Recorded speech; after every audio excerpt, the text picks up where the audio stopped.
Welcome back to Dark Corner Studios. My name is Aiden Wolf, and this episode is all about how to make money with your podcast. Now, before we begin, I just want to point out if you're a subscriber to this channel, you probably already know that I'm trying to get a Zoom LiveTrack L8 in my hand so I can do an unboxing and a review of it. It has not been released. I'm in talks with Zoom to try to get one before they are released.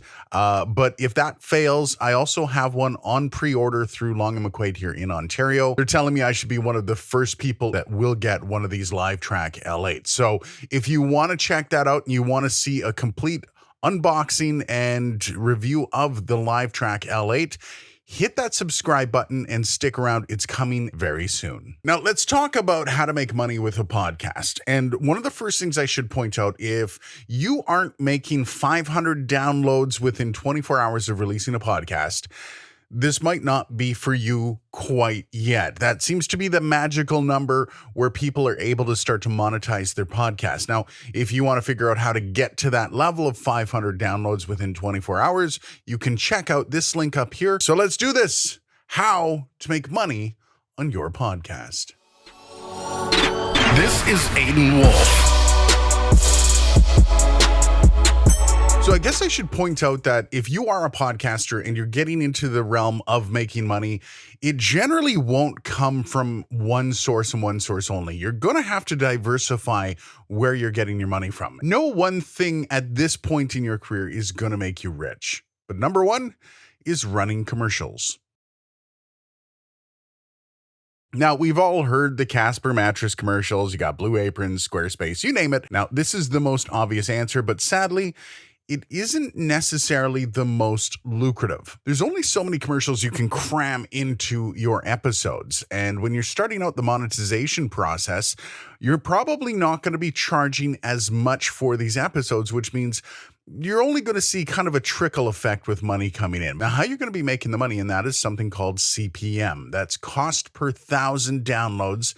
And that's kind of the rate that you're going to be charging for the commercials. And the average rate is $18 per CPM. So that means if a company gives you $18, their ad will play in 1,000 of your downloaded episodes, and then you're done. But once again, I do have to add that there is a silver lining to this. The more downloads you get and the more subscribers you get, the more you can charge. So it will add up, but much like everything else with podcasting, it's going to be glacier growth.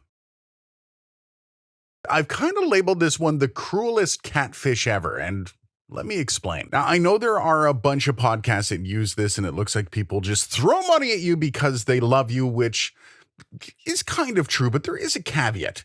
Generally speaking, only about 2% of listeners will actually support. Now, I know that seems like a random number and pulled out of thin air, but there is decent evidence to back it up from radio. The people that are actually willing to give you money are referenced as P1s. And in case you're curious, what a P1 is actually referencing is from back in the old days of radio when they used to have presets that you had to push in.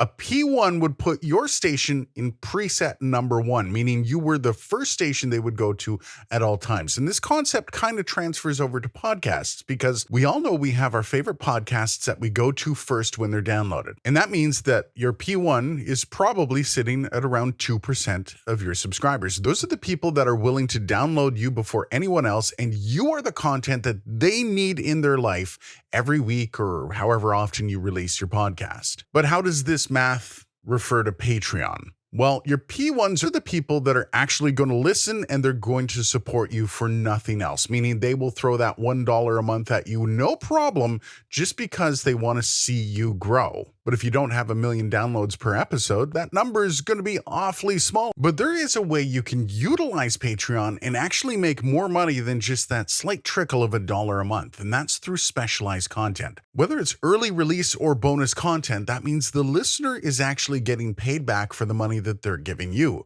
And if you want to reach beyond your P1s, people that are just willing to support you no matter what, that's probably the best way to do it. So if you want to actually get Patreon going for real, check out some of the other content creators. And I'm not talking about the big guys. I'm talking about some of the content creators around your sphere that are maybe just starting out, and see exactly what they're doing and what might be working for them. This one's pretty much obvious. T-shirt, mugs, whatever you want to put your brand logo on and then sell it. And it's not something that's really going to make you a ton of cash, especially at first. There are some upfront costs that might actually make you lean away from doing this.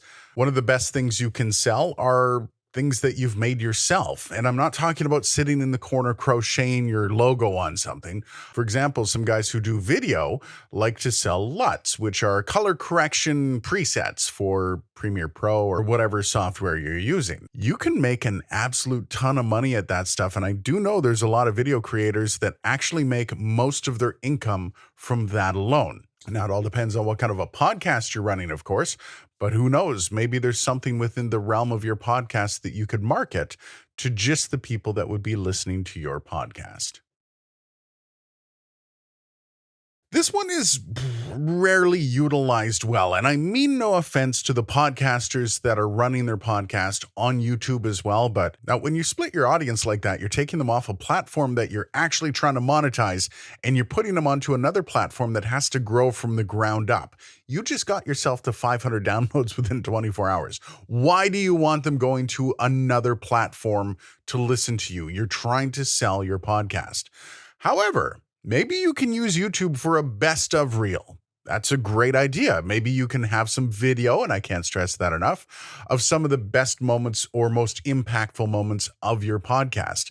Package that up, put it out on YouTube, and see what happens. And you can release more. Maybe you can use YouTube to set up what's coming up in your show. So here's a great idea. You shoot a teaser of your episode, and then you can post that teaser on social media so people know what's coming up and maybe what they can expect.